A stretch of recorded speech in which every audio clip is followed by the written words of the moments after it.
All right, hello everyone, welcome. Thank you for coming. My name is Michael Lynch, and this is How to Make Your Code Reviewer Fall in Love with You. So I'm going to talk about how to improve code reviews when you're the author. There's a lot of discussion about how to improve code reviews, but they focus on what the reviewer should do. So things the reviewer should look for, or things that the reviewer should say. But the author is still about half of the review, and the things that they do to get the code review started off on the right foot and keep it on track have a big impact on the outcome of the review. And I think it's something that developers don't think about enough, and so developers end up making mistakes that are pretty easy to fix if they were just aware of them. So the goal of this talk is to make you so good at code reviews that your code reviewer will fall in love with you. And so I know you might be thinking like, well, I don't want my code reviewer to fall in love with me. I just want them to review my code. I just want a normal relationship with my reviewer. I totally understand that. That's a reasonable perspective. They're going to fall in love with you. There's unfortunately no middle ground on this.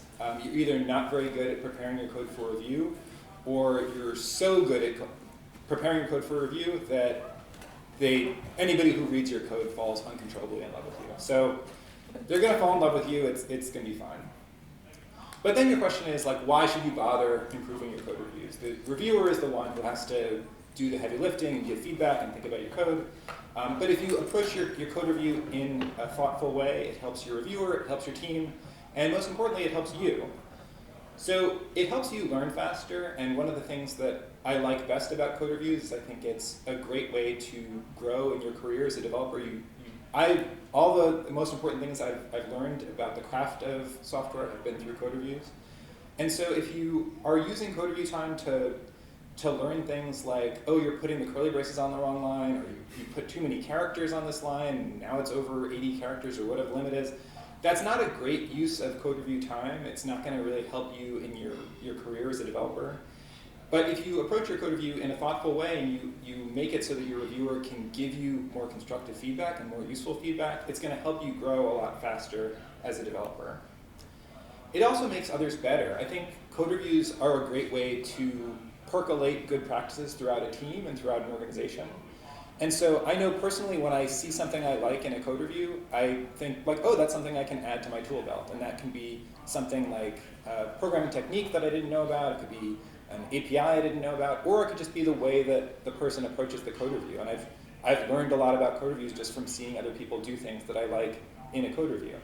And this also comes back to help you, because if you approach your code reviews in a thoughtful way, you're setting an example for your teammate. And when it comes time for them to send you their code for review, they're hopefully picking up on some of the same techniques that you've used and making your job easier. It also minimizes team conflicts. I know a lot of people that have a negative perception of code reviews is because they see it as something that is like a way for senior developers to dump on junior developers, or it's a way for the people to make them feel bad about their code. It really doesn't have to be that way, and you really don't want to be in a sense of friction with your teammates on a code review. And there are things that you can do to minimize the chances of conflict or tension during a code review. But just to sync on terminology, a lot of the techniques I talk about today are going to be things that even if your code review varies from like the very simple case, you can still apply these techniques. But just to sync on terminology, I'm going to go over the terms I'm going to use. So the code review consists of an author and a reviewer. And so the author is the person who writes the code, and the reviewer is the person who gives feedback on the code. And the code review begins when the author sends a change list to the reviewer. And that's just any unit of code that the author wrote that they're trying to merge into the team repository. So if you use GitHub, maybe you call this a pull request. If you use GitLab, maybe you call this a merge request. If you use Subversion, maybe you use some kind of cool 90s expression like code cowabunga or something. But that's just what the code is. And so a code review happens in rounds. So the author sends their change list, the reviewer gives them some feedback, and this continues over and over until the reviewer gives their approval. A lot of teams call this an LGTM, looks good to me, and then at that point the author can merge the change list into the team repository. So I'm going to talk about a lot of different specific techniques, but the golden rule overarching all of these techniques is to value your reviewer's time. And so if you think about the code review from your reviewer's perspective, it's very easy for them to just give a lazy review and just say, yeah, whatever, looks fine, like merge it in. So any time they take to really focus on your code and think about what kind of feedback they can provide to improve the code for you is a big gift for you. And in a lot of organizations, it's very difficult for management to tell the difference between like a lazy reviewer and somebody who's a very thorough reviewer and is generous to their teammates. So the way they get rewarded is by you appreciating their time and valuing their time. So reward them if you see them putting in the time. And also, like, in general, you don't really want to waste developer time. On most teams, dev time is very scarce. I don't know of any team that's like, we have so many developers, they're so bored, there's so little software that we've thought of to write. It's usually the opposite. The teams feel under-resourced in terms of dev time, and they're struggling to find resources for development. So you don't want to waste that time. So the first technique is to review your own code first. So I think there's an anti-pattern where some developers will be rushing to finish code before they leave at the end of the day, and so they're rushing to finish up this change list, and they just shoot it out for review before they leave for the day. I think this is a bad idea because at the end of the day especially, you're kind of burned out, your focus isn't as good, and so if you're rushing to just send it out, you're gonna make mistakes that you could have caught yourself. You're pushing work onto your reviewer that you didn't need to push onto them. And so I really recommend, instead of like just sending it out at the end of the day or like right before you're about to leave for lunch, is to just hold it and then come back to it in a few hours. So you come back to it with fresh eyes. It's going to be easier for you to review it with the reviewer's mindset, because if you've been working on code, like sometimes it's been hours or days or even weeks that you've been living in your head with the context of the change list that you're working on. And so if you are reviewing it with that same context, it's really hard for you to imagine what it's like for somebody to read it with fresh eyes. If you take a break for a night or for a few hours while you take lunch, maybe you take a really long lunch, but it clears your head, it makes it easier for you to imagine what it's like to read it from your reviewer's perspective, and it's going to help you catch mistakes earlier. You also should use a diff view. So if you're just looking at your change list in your editor, you're going to miss a lot of things that would be obvious in a diff view. You want to be close as possible to your reviewer's experience. So if they're reviewing it in a GitHub pull request, you want to be looking at that same review in a pull request before you send it over to them. So some signs that you haven't given a thorough enough review yourself is if you have debug code you forgot to delete. If you have extra files you accidentally included that you didn't mean to check in. The most embarrassing is when you have unresolved merge conflicts that you've checked in as part of the pull request, and your reviewer has to be like, yeah, I don't think this is going to compile because you've got 80 angle brackets on this line. So those things are things that it's fine if they happen occasionally. If you find that you're getting this feedback pretty frequently, it's a good sign that you're not reviewing your own code well enough, and you want to put more effort into doing the code review yourself. So when I talk about catching mistakes before your reviewer, there's a big time savings in terms of your overall team. So if you think about what the process is when your reviewer has to identify bugs. So it's your reviewer has to identify a bug, reviewer writes the note explaining the bug to you, you read the note, you find the relevant code, you make the fix, you send the revised code to the reviewer, and then the reviewer verifies the fix. As opposed to if you're just reviewing your own code, you identify the bug, you fix the bug. It's pretty easy. So you save a lot of time just catching things on your own. Next is write a clear change list description. So the last job I had, my manager arranged for me to meet with a senior developer because my team didn't have a lot of senior developers. And the point of the meeting was for the developer to give me feedback on a design doc that I was working on. And so I had my design doc printed out, all proud, and I gave it to the senior developer, and I started explaining the reason we're doing this project is we're expecting our data intake to increase by 10x next year, and so we have to upgrade our systems. And the developer just frowned at me, and he said, everything you just told me should be on the front page of your design doc. And I was embarrassed, but it was a lesson that I didn't forget. I think it is is true that like if you're producing an artifact like this, whether it's a design doc or a change list, it should explain the context for its creation. And so this applies to change lists as well. If you're going to send a change list out to a reviewer, the change list description should explain the context around why you created that change list and what the reviewer needs to know in order to begin the review. And so it's also not just your direct reviewer that has to understand these things. There are other people that might have an interest in understanding this change list. So your teammates that are not directly reviewers on this, it might impact their work. People on other teams might be interested in this change list. Or just you in a year. Like I've definitely written code and looked back in a year past and realized like I have no memory of writing this whatsoever. And so having a clear change list description makes a big difference in understanding the context around why it was created. And so when I say context, I mean focusing on the why rather than the how. So the code itself is going to explain most of the how, but just explaining like why you wrote this change list, why now. So an example of a bad change list would be move user.js. This change moves user.js to the source controller's auth directory. So this isn't a great change list description because if the reviewer just looked at the code, they would see exactly this. So a much better description would be explaining why this is happening. So if you say in the description, oh, as part of the restructuring for release 4.2.x, we ended up moving a lot of this file's clients to a different folder, and so it makes much more sense for this file to also have locality with them. That's going to help your reviewer understand it a lot better than just saying, I moved this file. Next is automate the easy stuff. So as I mentioned, review time is very valuable. You don't want to waste time on a code review doing things, making a human do things that a computer can do. So computers are really good at formatting code. So tools like Prettier or GoFormat or whatever, pretty much every popular language has a popular formatter so that you don't really have to think about formatting. The tool can just do the formatting for you.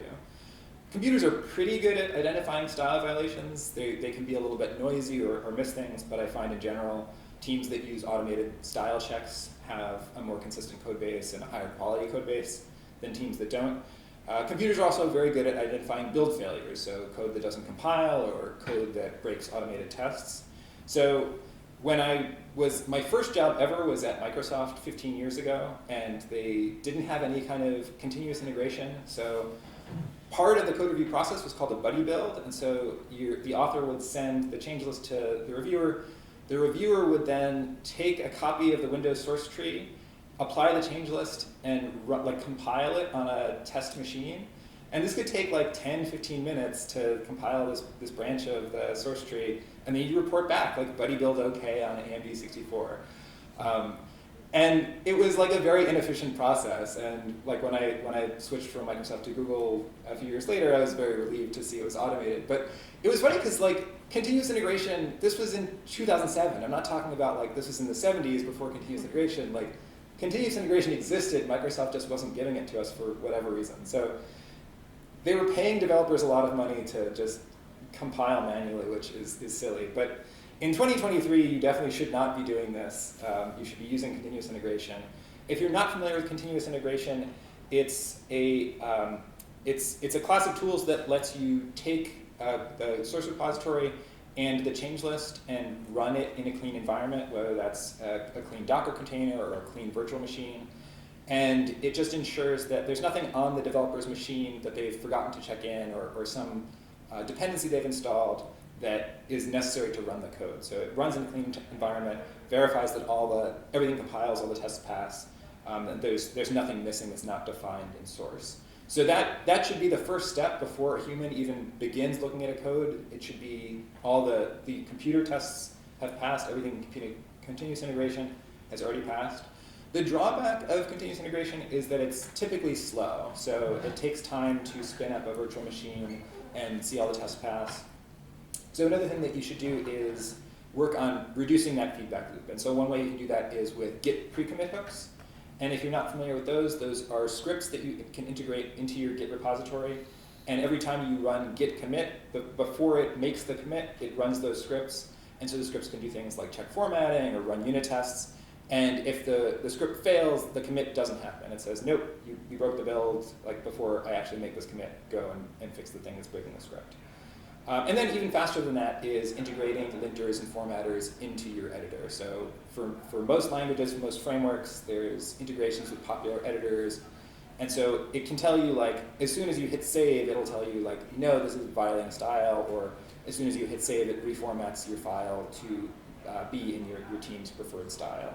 So continuous integration should definitely be like the authoritative check, and then the other things are just reducing the feedback loop to get you those answers faster. The next technique is separate functional and non-functional changes. So this is an example of a diff where the author has made a pretty small change. So the change is on lines 63 to 65. But it's hard to see that because the whole thing is diff, because there's also white space changes mixed in. And so the way this happens is typically that the author makes a small change, and then they have their editor configured to auto-format when they save, and then they either don't notice or don't care that they've added a lot of noise, and they send it out for review anyway. And so this is, it makes it really difficult for your reviewer to review this code, because it sort of forces them to be like a human diff, where they have to go line by line and see, is this just a white space change, or is this actually like a functional change? And so, like, if you have a one-line change, it's extremely easy to review. And if you have a change that's just white space, that's also very easy to review. Your reviewer can just quickly scan through it. But if you bury a one-line change in 200 lines of white space changes, it's very insulting to your reviewer. You're forcing them to go tediously through all the lines. So don't do this. Separate them into separate change lists. And if you're using stacked diffs, this is a little bit easier, but just definitely keep it. Not just separate commits, but separate whole change lists. So your reviewer can review them the standard way as separate change lists. And I've gotten feedback on this of like, oh, actually, like the better solution is for the reviewer to just adjust their diff view so it ignores white space changes. No, I reject that. It's not the reviewer's responsibility to change settings. Like, they should be able to review it using standard settings. And often it is useful for the reviewer to have white space diff on, because sometimes white space matters, and the reviewer should be able to see that. And also, it's not true for certain formatters like Prettier with JavaScript. It's not just white space changes. It will change syntax. It will change things like for Lambda function calls. It will change how you make those calls. So even if you are ignoring just white space, there would still be noise in the review. So don't do this. Like, don't push extra work onto your reviewer. Make it easy for everybody. And there's sort of a cousin of this of when you refactor. So this is an example of somebody refactoring some code out into a method called parse username. And so the problem here is that it's not a pure refactoring. It looks like they've just moved some code, but they've actually moved the code and added a separate behavior.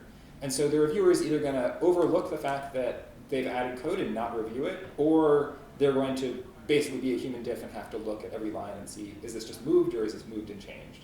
So keep those separate change lists. Next is communicate your responses explicitly. So this is another common anti-pattern I see, where the author sends their change list out for review, the reviewer gives some notes, and the author pushes new commits. So then what happens next? Well, the reviewer is in a weird state, because they don't know if it's their turn to continue giving a review, or if it's still the author's turn to keep revising. And so the reviewer doesn't want to start reviewing something that's about to be obsolete, so they want to wait, but they also don't want to just wait a week and let this code review go stale. So there's a fix for this. You should just make sure that you set the expectation for your reviewer that when you're passing control back, you explicitly pass control back. So you can just say, like, updated, please take a look, and that gives your reviewer the signal, okay, like, you're done making your edits, it's now the reviewer's turn. There's a lot of tools that will make this clear for you, so like Garrett, Code Approve, Reviewable, those are all good tools. I like Code Approve personally, but they will automate this for you. And this also works on a per note basis in slightly a different way. Say your reviewer has 10 notes for you, and then you make the changes, and then your reviewer comes back and sees that you've only addressed 8 of the notes. It's, again, putting your reviewer in an awkward position of like, did you miss those other 2, or did you not understand, or did you just disagree and you're not addressing it? And so I think a better fix for this is to set the expectation that the author responds to every single note. Even if the note is to just say fixed or resolved, it's much harder to overlook notes or put your reviewer in this confusing position if you are responding to everything, because then the things that you didn't respond to or didn't address are going to be really obvious. Next is answer questions with the code itself. So in this example, the reviewer says, I'm having trouble understanding the purpose of this function. And then the author says, oh, here's the explanation.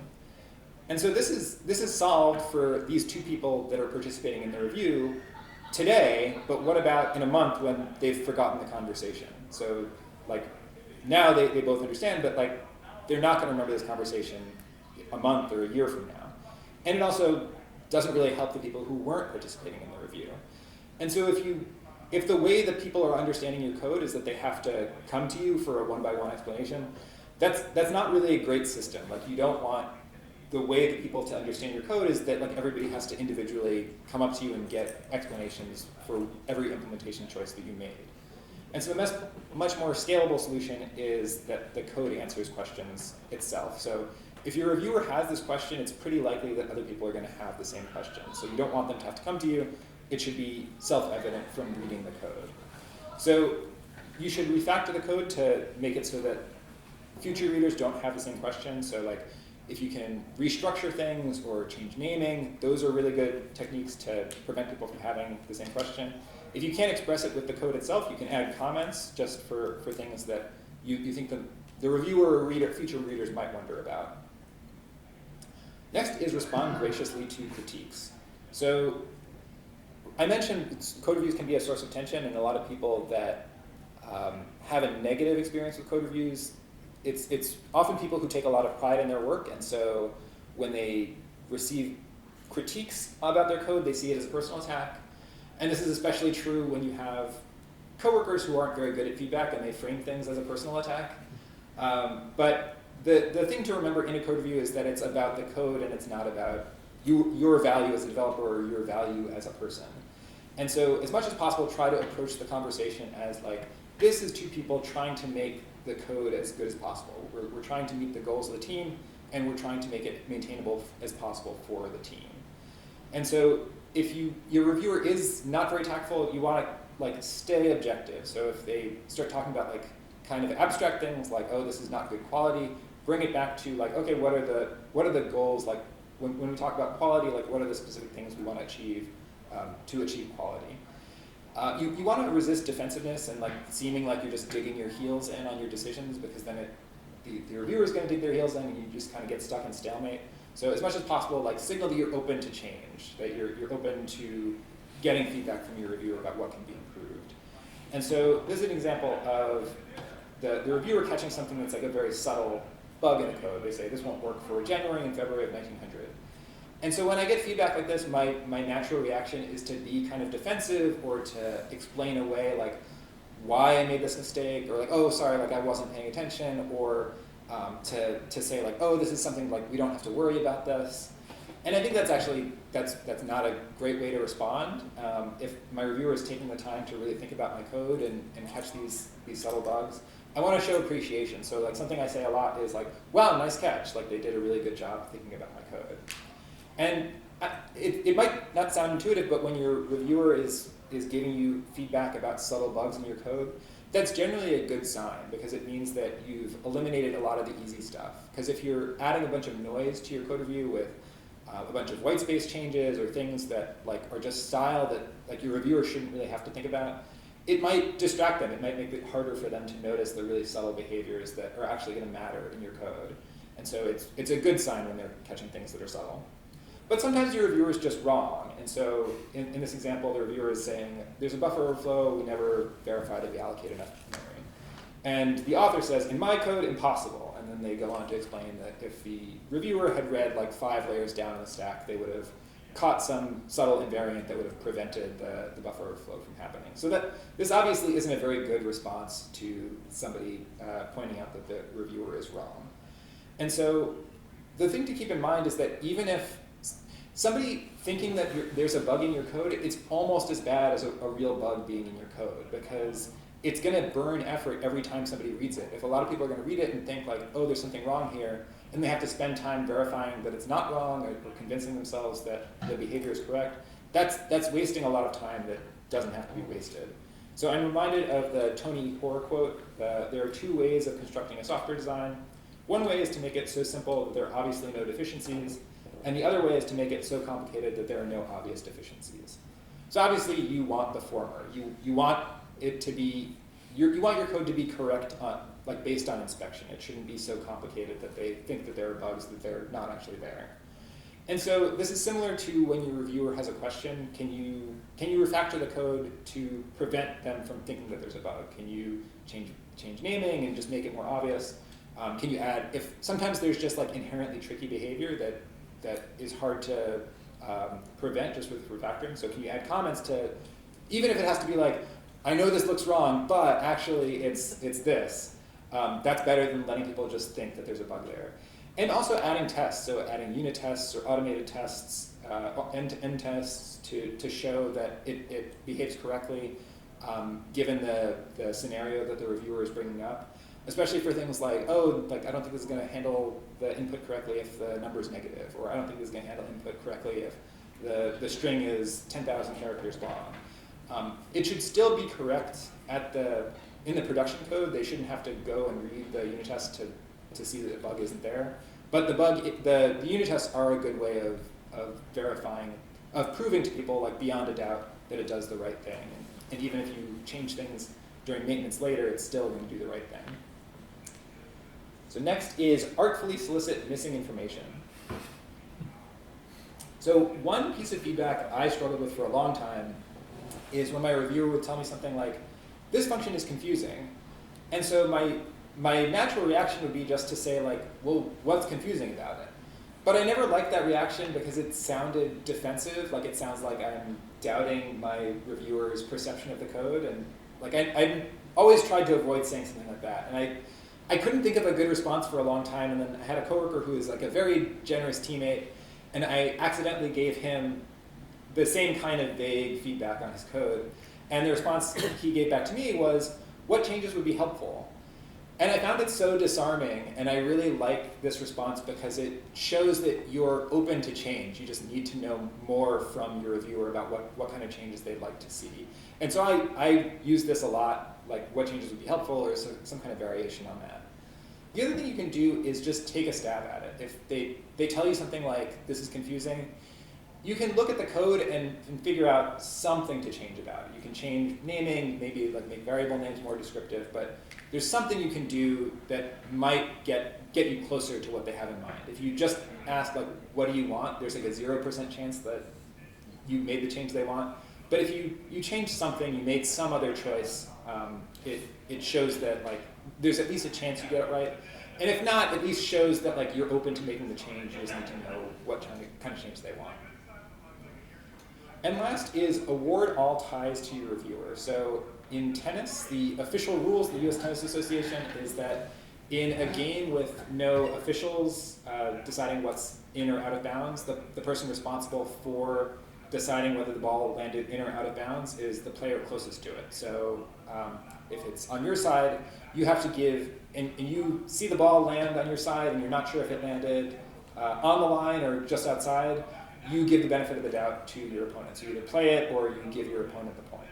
And so you don't really want to see your reviewer as your adversary or your opponent, but I think a similar rule applies, that like when in doubt, defer to your reviewer. So in this example, the reviewer is saying, I think this 8-line function would work better as 2 5-line functions.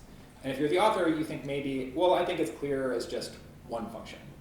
And so I don't think anybody in this room would be like, well, clearly one of them is objectively right. Like everybody agrees that 8-line functions are best. Maybe if the reviewer was like, this 8,000-line function, maybe we need to break this up, then yeah, there's probably more consensus. But like in this case, it's kind of a matter of taste. And so I would give this to the reviewer if for no other reason than most of the people reading your code are going to be reading it fresh. You've been living in your mind for days or weeks writing this code. You have a lot of context stored up. And so your reviewer has the better perspective on what readers are going to experience reading this fresh. And so that, if anything, is like a tiebreaker in their favor. So these are all the techniques I talked about today. I'm not going to go through them because I just did. But the golden rule is to value your reviewer's time. You want to make sure you're showing appreciation and cutting out work that they don't need to do. So that's everything. This was originally a blog post, so if you want to read the blog post, I talk about a few extra techniques. It's on my website, or you can just Google Code Review Love. I'm on Mastodon. I'm begrudgingly still on Twitter, despite leadership the past few months.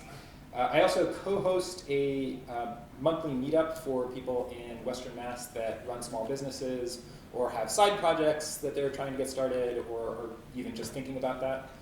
So if you're interested in indie businesses, please contact me and come to our meetups. My email's there, and if you want to see these slides, they're online. And I think we have about 15 minutes for questions, so if anybody has any questions, I can talk about code reviews all day. If there's anything you want to clarify, or even if there are techniques that you found useful in code reviews that I haven't talked about, things that you can do as the author to improve the experience of the code review, I'm happy to talk about it. So, any questions? Did this work? Did anyone fall in love with you? No, not to that degree. Has anyone actually mentioned it in your performance review at your company that you're doing good code reviews? Yeah, so the question is, has anyone mentioned in performance reviews that I do good code reviews? It's definitely not like the top thing I've gotten, but I believe it has come up, yeah. My last job was at Google, and I don't think they did it, like it was something that was encouraged, but I think their incentive system didn't do a great job of rewarding code reviews, so it was much more like you would get rewarded for launching new features or new systems. So yeah, it's hard. It's hard for people who love doing code reviews because it's often not rewarded sufficiently by management. But I think there's a gain in trust from your teammates, because your teammates can see that you're putting in a lot of effort on the code reviews, and that's helpful. And not directly with promotions, but I think it's helpful in just building those collaborations with the team. Yeah, please. This is a question for the reviewer side, but what do you think about executing the code, like running the code that you're reviewing? Yeah, so the question is, should the reviewer execute the code? I think it shouldn't be necessary, so I think you should have automation set up so that it's not the reviewer's responsibility to test the code.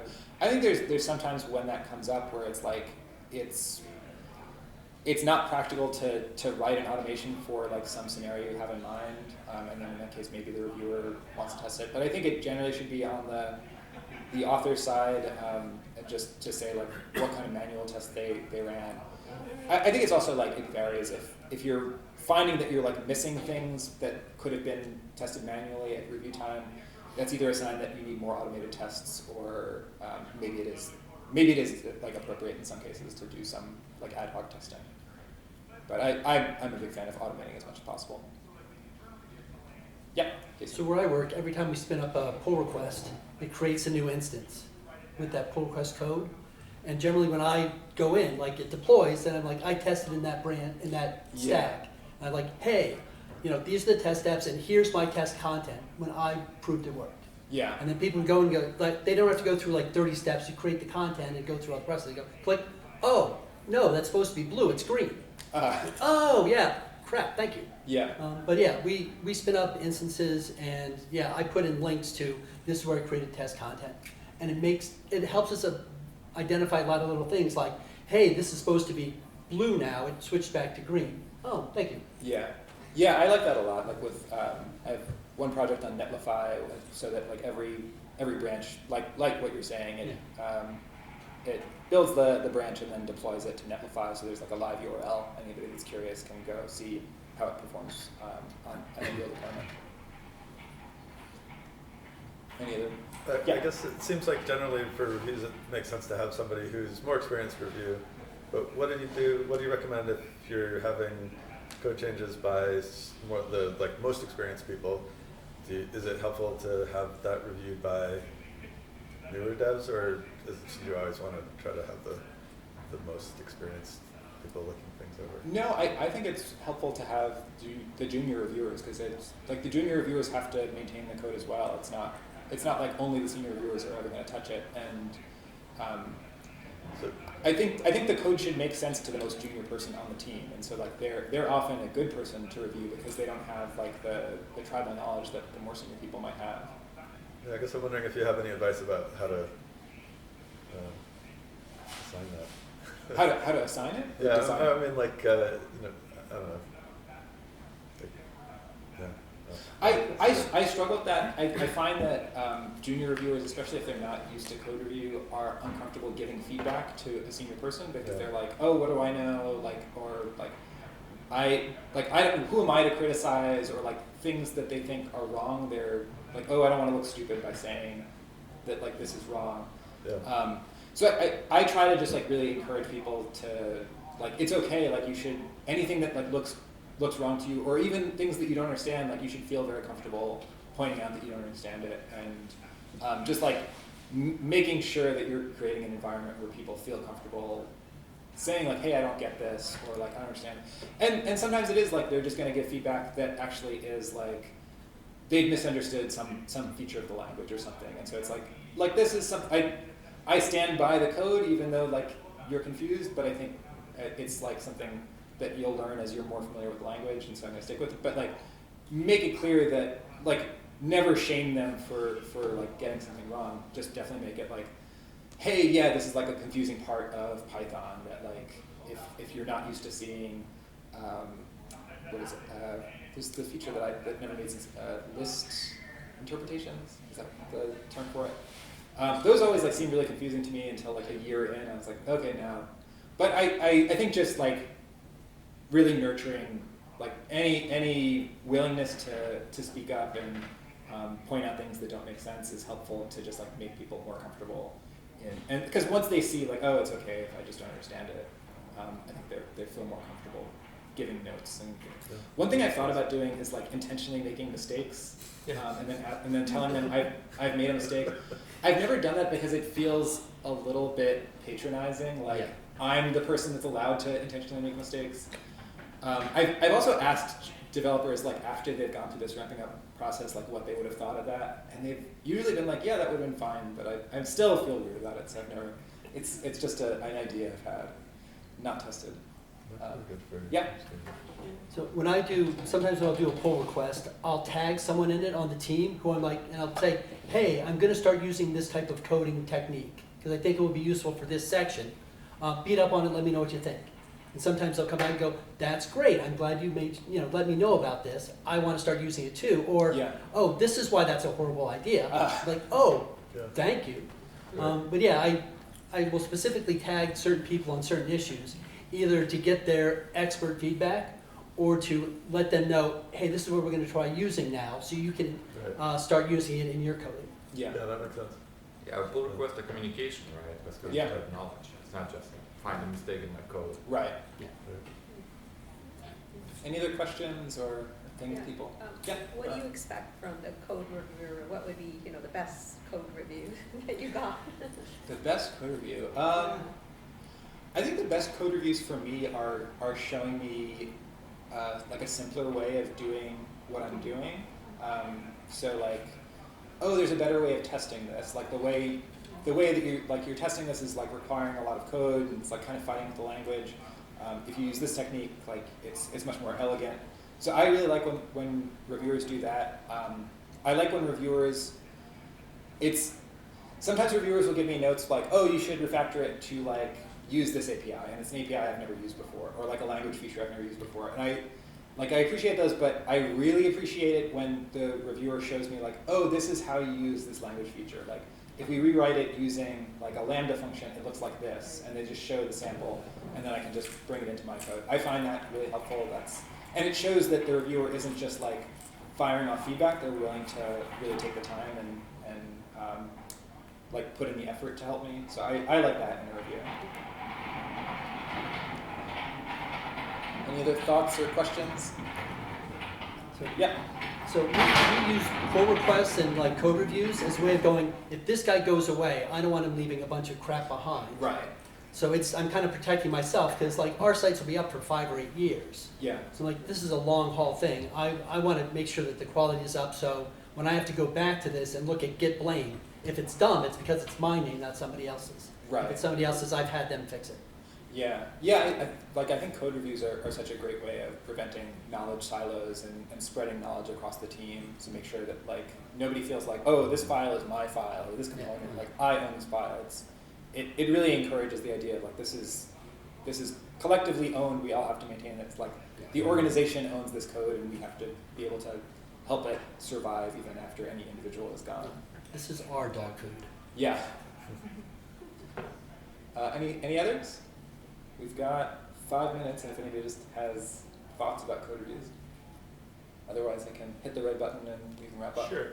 Yeah. I think there's something that undergirds this whole thing that you haven't said explicitly, which is that the code isn't always about correctness, but it's about communicating.